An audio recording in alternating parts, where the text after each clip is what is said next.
Good morning dear students, unique coaching class. આજે આપણે F5માં semester 1માં statistic ધંધાકીય આંકડાશાસ્ત્રની શરૂઆત કરવાના છે. સૌથી પહેલાં જોઈએ કે આપણે સેમિસ્ટર 1માં ટોટલ આપણે કેટલા ચેપ્ટર ભણવાના આવશે. તો કુલ 4 ચેપ્ટર છે, જેમાં પહેલું ચેપ્ટર છે કલનશાસ્ત્ર. એના 3 ભાગ આવે છે. એ લક્ષ, બી છે વિકલન અને બીજું છે સી સંકલન, જે બીજા સેમિસ્ટર નેક્સ્ટ સેમિસ્ટરમાં આવશે. એટલે આમાં ટોટલ કલનશાસ્ત્રના 3 ભાગ છે: લક્ષ, વિકલન અને સંકલન. લક્ષ અને વિકલન આ બંને ચેપ્ટર તમે ઓલરેડી 12મા ધોરણમાં ભણી ગયા છો, બરાબર છે. પરંતુ 12મા ધોરણમાં એમાં ડિટેલમાં તમે હજુ નથી સમજ્યા. કોલેજ લેવલ પર આપણે આ બંને ચેપ્ટરમાં હજુ ડિટેલમાં જઈશું. એમ કહી શકાય કે બંને ચેપ્ટર વિશે આપણે ઉપર છેલ્લું થોડું નોલેજ 12મા ધોરણમાં મળી ગયું છે. સેકન્ડ ચેપ્ટર છે ગુણાત્મક માહિતીનું પૃથ્થકરણ. ગુણાત્મક માહિતીનું પૃથ્થકરણ. ત્રીજું છે સંભાવના. આ ચેપ્ટર પણ તમે 12થમાં જોઈ ગયા છો, પરંતુ 12થની સરખામણીએ કોલેજમાં થોડો ડિફરન્સ આવશે. આમાં પણ ડીપમાં દાખલા આવશે. અને ચોથું છે સાંખ્યકીય ગુણવત્તા નિયંત્રણ, જે આલેખ બેઝ ચેપ્ટર છે. તો ટોટલ 4 ચેપ્ટર છે, જેમાં પહેલા 2 ચેપ્ટરનું વેઇટેજ છે 20% અને લાસ્ટ જે 2 ચેપ્ટર છે એનું વેઇટેજ 30% છે. આજે આપણે એમાં ચેપ્ટર નંબર 2 ગુણાત્મક માહિતીનું પૃથ્થકરણ, જેમાંથી 20% પૂછાય છે, એ આજે આપણે સ્ટાર્ટ કરવાના છે.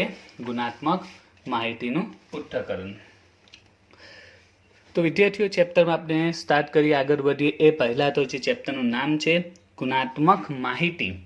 તો સૌથી પહેલાં તમને ખબર હોવી જોઈએ કે ગુણાત્મક માહિતી એટલે શું. 2 પ્રકારની માહિતી આવી શકે: એક સંખ્યાત્મક માહિતી અને એક ગુણાત્મક. જે માહિતીને આપણે સંખ્યામાં દર્શાવીએ એ સંખ્યાત્મક માહિતી, પણ જે માહિતીને સંખ્યામાં દર્શાવી ન શકીએ એ કઈ માહિતી કહેવાય? ગુણાત્મક માહિતી. અથવા બીજી રીતે કહીએ તો ગુણધર્મ ધરાવતી માહિતી.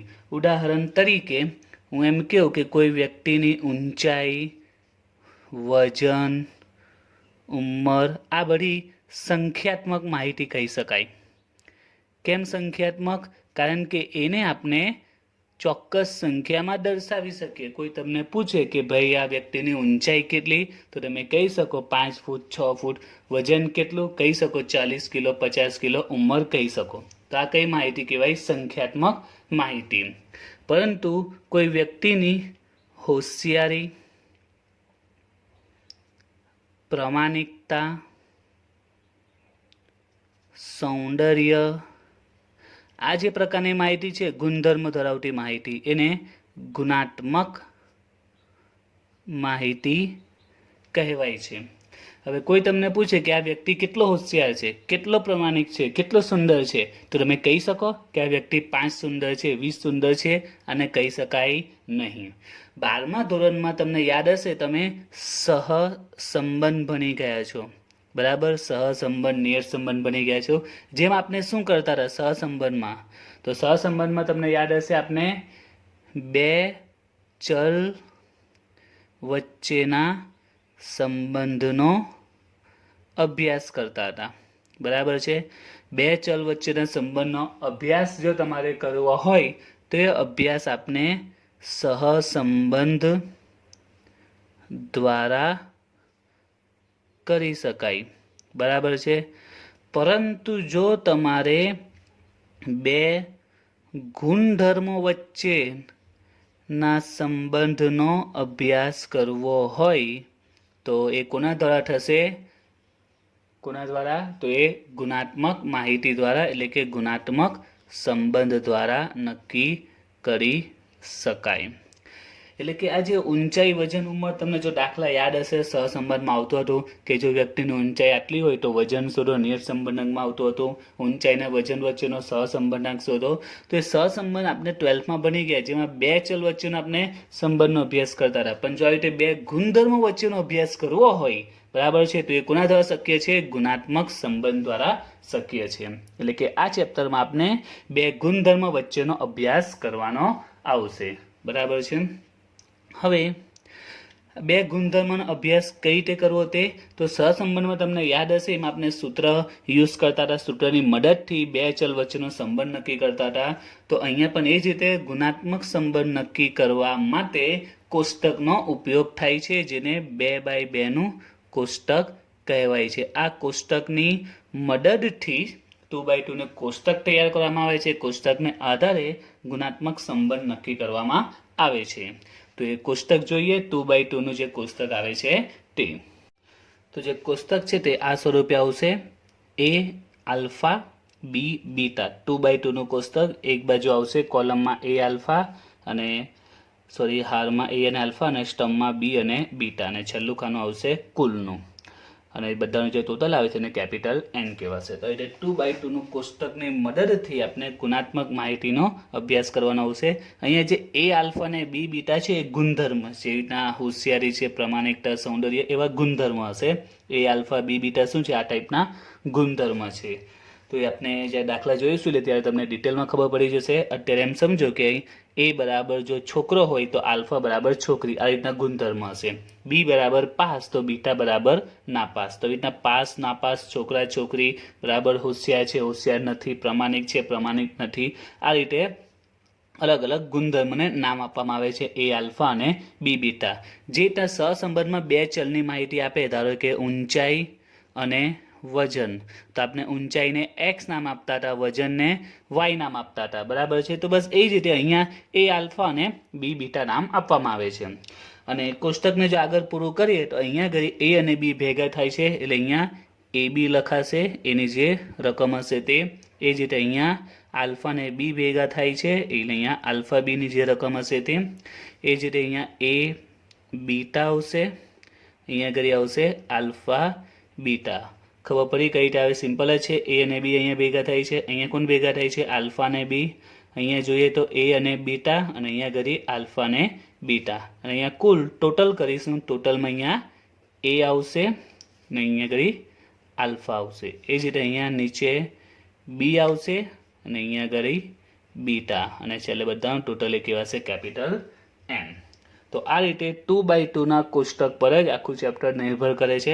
ચેપ્ટરમાં કોઈ બી દાખલા આવશે, તમારે પહેલું સ્ટેપ છે કે આ 2x2 નું કોષ્ટક બનાવવું પડશે.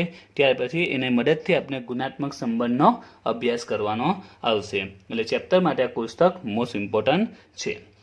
કેવી રીતે કોષ્ટકનો ઉપયોગ કરવાનો આવશે, કઈ રીતે દાખલા ગણવામાં આવશે, એ આપણે જ્યારે દાખલા અભ્યાસ જોઈશું એટલે તમને ખ્યાલ આવી જશે. તો આપણે સૌથી પહેલા દાખલા આવશે માહિતીની સંગતતા નક્કી કરવી, એટલે કે માહિતી સંગત છે કે નહીં. સંગત એટલે શું આમાં? તો માહિતી સંગત એટલે કે સામાન્ય ભાષામાં કહીએ તો આપણે એમ કહી શકીએ માહિતી યોગ્ય છે કે નહીં. માહિતીની સંગતતા એટલે સિમ્પલ ભાષામાં કેવું હોય તો માહિતી યોગ્ય છે કે નહીં. એટલે કે દાખલામાં આપણે 2x2 નું કોષ્ટક બનાવવાનું આવશે અને તમારે કહેવાનું છે કે માહિતી યોગ્ય છે કે નહીં. તો એ કઈ રીતે ખબર પડી શકે છે? તો એના માટે એક નિયમ છે, તે નિયમ લખી રહ્યો છું. તો નિયમ છે કે 2x2 ના કોષ્ટકમાં જો કોઈ પણ ખાનાની આવૃત્તિ ઋણ હોય ત્યારે આપેલ માહિતી સંગત નથી.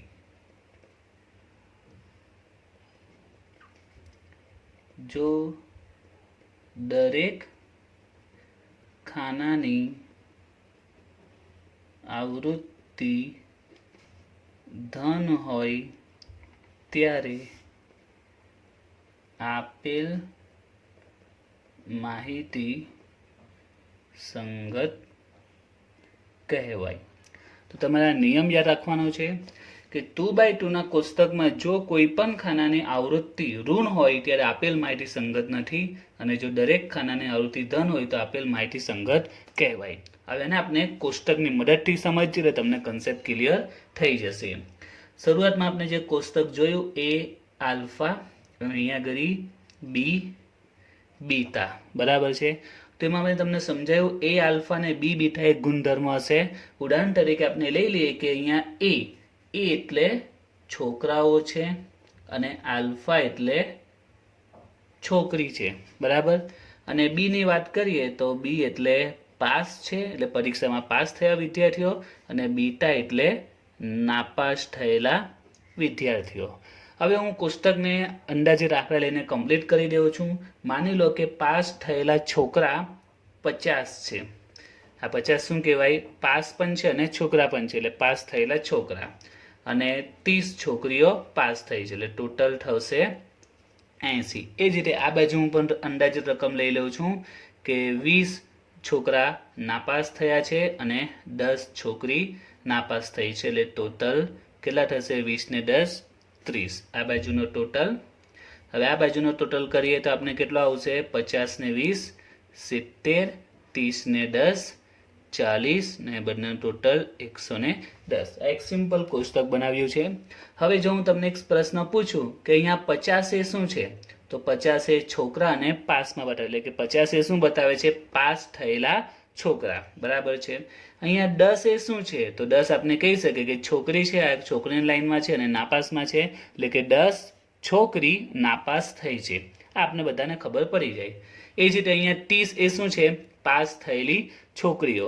હવે વિચારો, શું અહીંયા -30 હું લખી દેવું તો એનો અર્થ શું થાય? કે -30 છોકરી પાસ થઈ. તો વિચારો, શું આવું આવી શકે? હા, આપણે એવું આવી શકે કે 30 છોકરી પાસ થઈ, એવું તો ખબર પડે કે 30 છોકરીઓ પાસ થઈ, પણ અહીંયા -30 છોકરી પાસ થઈ તો આવું પોસિબલ નથી.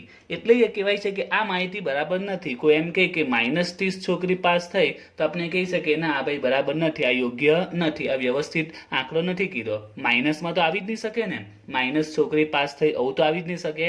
એટલે જ આ નિયમ બન્યો છે કે જો કોષ્ટકમાં કોઈ પણ ખાનાની આવૃત્તિ ઋણ હોય, અહીંયા જો આ ઋણ આવી છે, જો અહીંયા કોઈ પણ ખાનાની આવૃત્તિ ઋણ આવી જાય તો આ માહિતી કેવી છે? સંગત નથી, એટલે કે યોગ્ય નથી, બરાબર નથી, કંઈક ભૂલ છે એમાં. આ માહિતી બરાબર નથી. અને જો બધાની આવૃત્તિ ધન હોય, પ્લસ હોય, તો જે આપેલી છે માહિતી બરાબર છે, ઓકે છે, પરફેક્ટ છે, રાઈટ છે. ક્લિયર થઈ ગયું? તો પહેલો આપણે જે દાખલા આવશે તે છે માહિતીની સંગતતા. પરીક્ષામાં દાખલા તમને 1 કે 2 માર્ક્સમાં પૂછી શકે છે. સ્ટેટમાં પહેલો પ્રશ્ન આવે છે, એમાં શોર્ટ દાખલા પૂછાતા હોય છે. અકાઉન્ટમાં આવે છે પહેલો પ્રશ્ન. સ્ટેટમાં જે શોર્ટ દાખલા આવતા હોય છે અલગ અલગ પ્રશ્નોમાં, તો એમાં તમને જે શોર્ટ ક્વેશ્ચન આવે છે 1 કે 2 માર્ક્સનો, તેમાં તમને આ સવાલ પૂછી શકે છે માહિતીની સંગતતા વિશે. 1 કે 2 માર્ક્સનો દાખલો આવશે આમાં. તો એકદમ સિમ્પલ જ છે, દાખલામાં કંઈ ખાસ એવું છે નહીં કે નહીં ખબર પડે, એકદમ ઇઝી છે.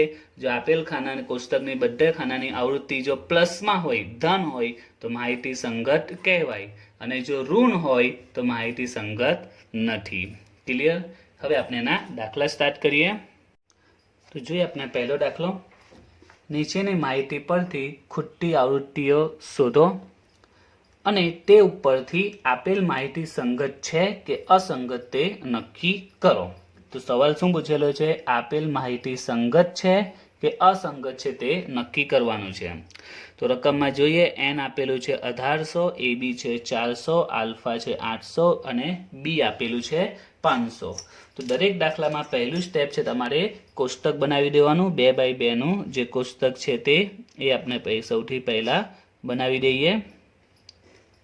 એ આલ્ફા અને બી બીટાનું આખું ચેપ્ટર કોષ્ટક પર જ ડિપેન્ડ કરે છે, એટલે કોઈ પણ દાખલો આવશે તમારે દરેકે દરેક દાખલામાં ફરજિયાત કોષ્ટક બનાવવું પડશે. પરીક્ષામાં 2 માર્ક્સ સુધી દાખલો પૂછી શકાય છે આ.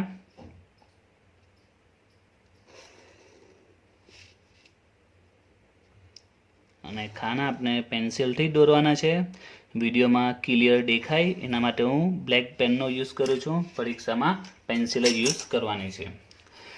તો આ ટેબલ તમારે કમ્પ્લીટ બનાવી દેવાનું. અહીંયા આવશે એ આલ્ફા, અહીંયા ઘડી બી બીટા, રાઈટ. હવે અહીંયા શું ભેગું થશે? એ અને બી ભેગા થાય છે.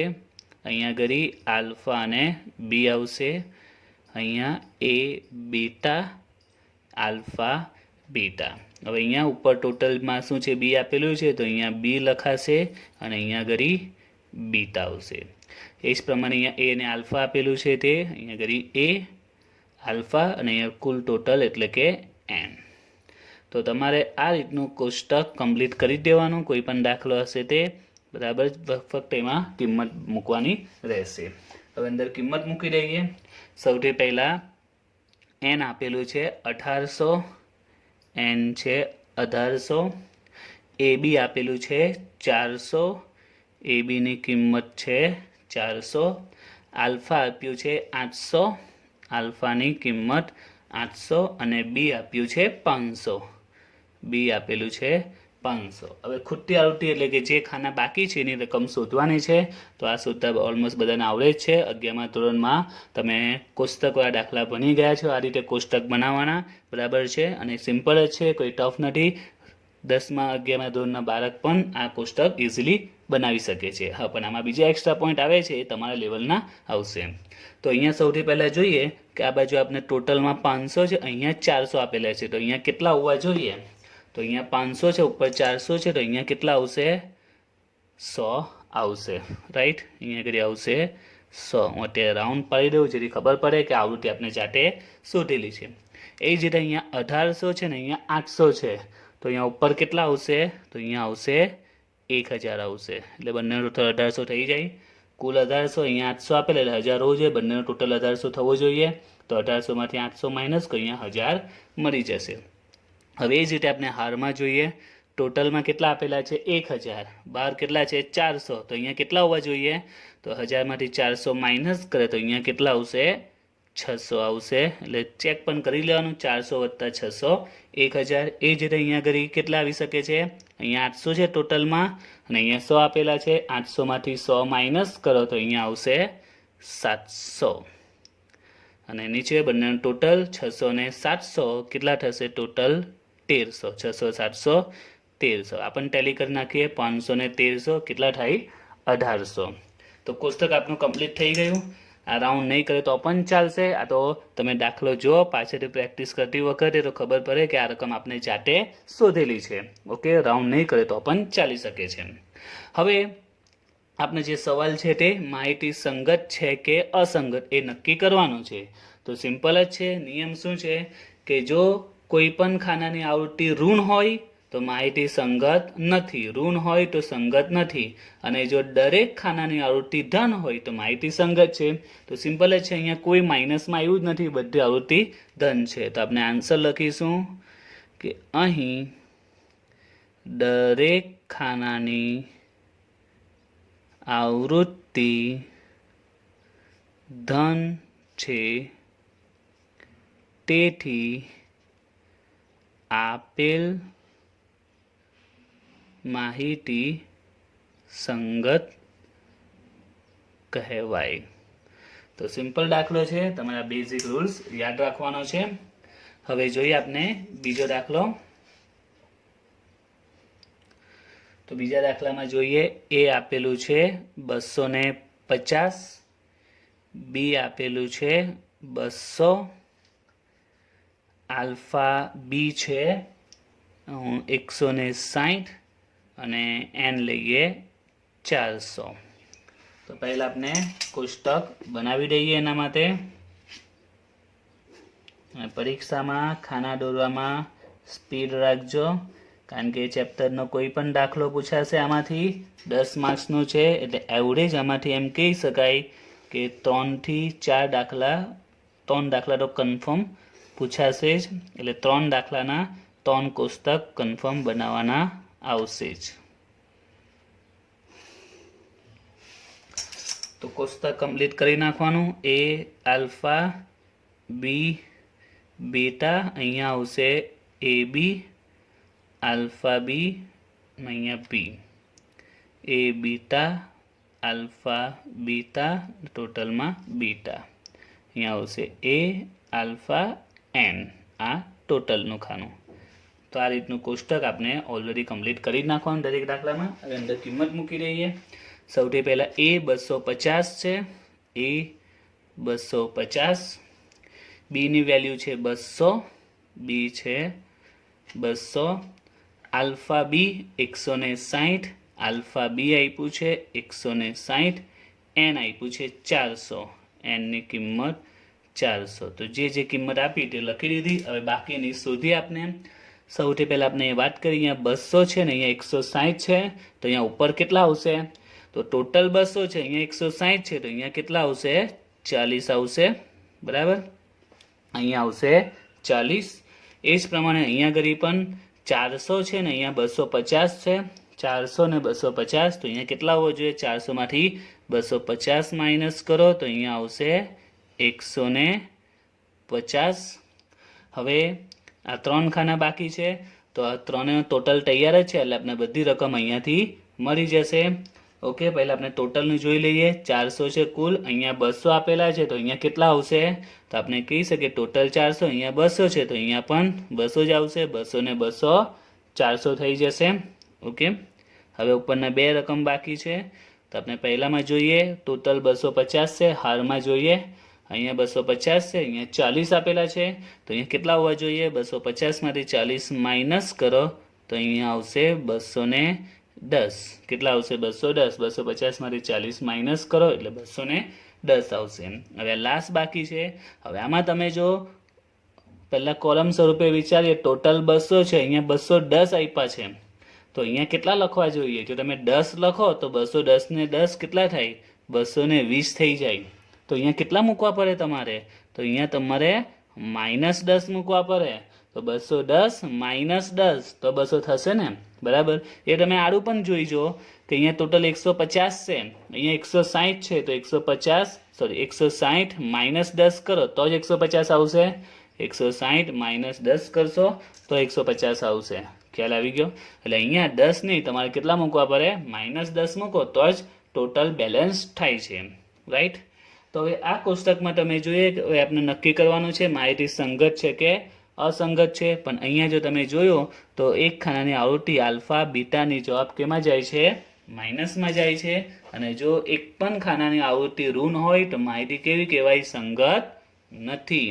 તો અહીંયા આપણે આન્સર લખીશું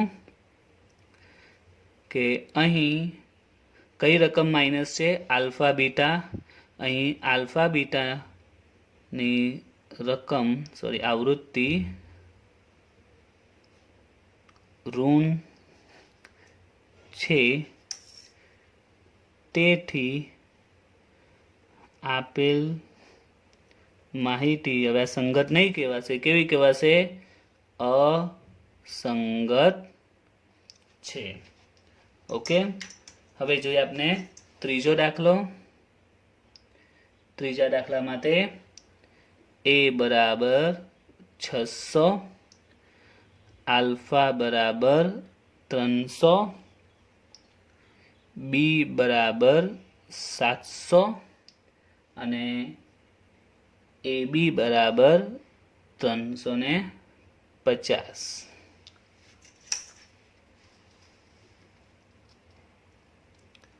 તો સૌથી પહેલા કોષ્ટક તૈયાર કરી દઈએ આપણે એનું. 2x2 નું કોષ્ટક.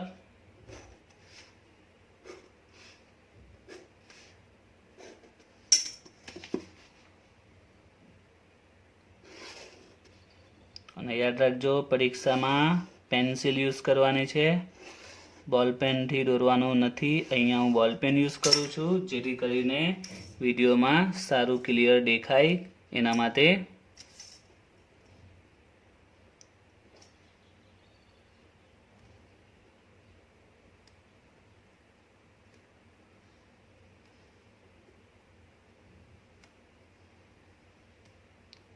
હવે આમાં આપણે કિંમત મૂકી દઈએ. કોષ્ટક તો ફિક્સ જ આવશે દરેક દાખલામાં, આખા ચેપ્ટરમાં. એ આપેલું છે 600, એની કિંમત છે 600, આલ્ફાની છે 300, બીની કિંમત છે 700 અને એ બી છે 350. તો આપણે સૌથી પહેલાં ટોટલ કરી નાખીએ. 600 ને 300 એટલે આવશે 900. 600 300 900. એ જ રીતે અહીંયા 900 ને 700 છે, તો અહીંયા કેટલા આવશે? 200 આવશે. બરાબર. અહીંયા ટોટલ 900 છે, બહાર 700 છે, તો 700 ને 200 900 થઈ જશે. એ જ પ્રમાણે અહીંયા વિચારીએ 700 છે, 350 છે, તો 700 માં 350 જાય તો અહીંયા આવશે 350. હવે આ બે બાકી રહ્યા છે, તો હારમાં જોઈએ ટોટલ કેટલા છે 600 અને અહીંયા 350 છે, તો એ બીટા કેટલો આવશે 600 માંથી 350 માઇનસ કરો તો આવશે 250. 600 માંથી 350 માઇનસ કરો તો આવશે 250. હવે અહીંયા બાકી બચ્યું છે, તો અહીંયા જો તમે ટોટલ છે 200 ને ઉપર 250 છે, ઓલરેડી વધારે છે, તો અહીંયા કેટલા લખવા પડશે તમારે -50 લખવા પડશે, કેમ કે 250 અને -50 થશે તો જ તો 200 આવશે. એ પ્રમાણે આડું પણ ચેક કરી જુઓ, 350 -50 લખીશું તો જ 300 આવશે, એટલે અહીંયા કેટલા લખવા પડશે -50. હવે આ આવૃત્તિ આ માહિતી સંગત કહેવાય કે નહીં કહેવાય, તો અહીંયા આવૃત્તિ કેવી છે ઋણ છે, આલ્ફા બીટાની જ ઋણ આવી છે.